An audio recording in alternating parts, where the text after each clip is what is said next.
we're looking at a paper where everything is done correctly. And let me try and review what that means. This is the introductory paragraph to a paper on saving the Colorado River Delta. And in fact, the title already tells me something, and that's good. I really appreciate it, and all faculty do, when a student actually thinks of a title, because it means that they are thinking about the topic and they have something in mind for their paper. So advice to you is don't just put paper 1 or paper on the US-Mexico border. You've written a paper on something more specific. Try to use the title as a place to tell the reader what's coming up. Now, this introduction is really good for several reasons. And since we've been talking about writing in your own words, plagiarism and using quotes and citing sources, I'll just address that first and say that in this paper, there's nothing plagiarized. There's nothing at all plagiarized. So everything has been written and attributed correctly, but more importantly, there aren't any quotes. And so this student has actually thought through the material and written it up in her own words. And that is a much stronger paper than a paper that has quotes at all. This particular assignment, and in most of the assignments for my classes, there just isn't really any need for quotes anywhere. And when I see quotes, what I think is the student didn't want to take the time to think it through themselves, so they just stuck in what someone else wrote. When I don't see any quotes, and also the writing is clear and clean, I know the student has thought through the material, because she had to gather research. She's got a bibliography with, 5, 6, 7 items in it, and she had to read stuff that other people wrote, and she had to think about it. And she did.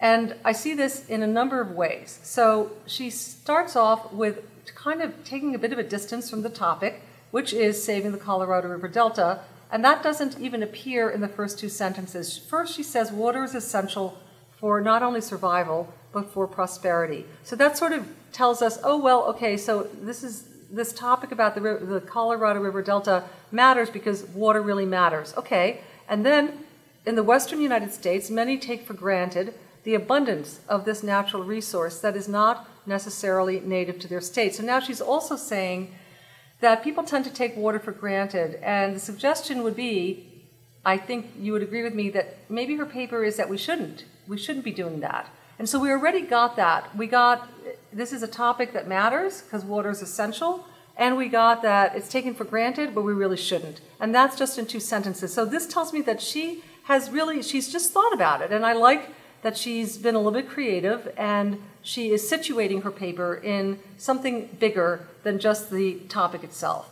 And now she comes to the Colorado River. She's narrowing down, as you see, first with water, then the western the U.S., and then the Colorado River. The paper's not about the Colorado River. The paper is about the Colorado River's delta. That's what it's about.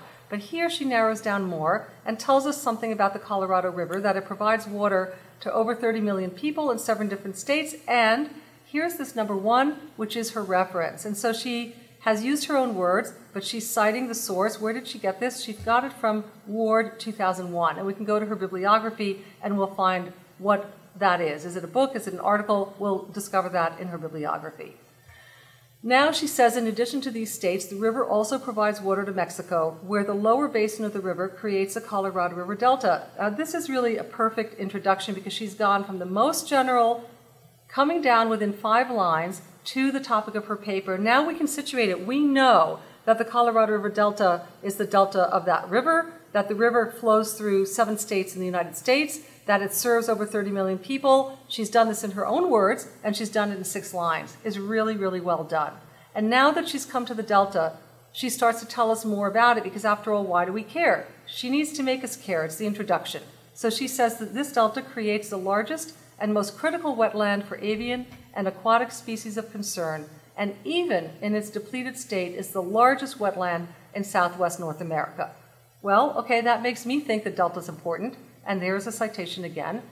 And then here's the problem. The delta, however, is being devastated by the heavy diversions to its water source, the Colorado River. So now she's brought me in more, because now she's not just telling me it's an area that matters, but it's an area that matters with a problem.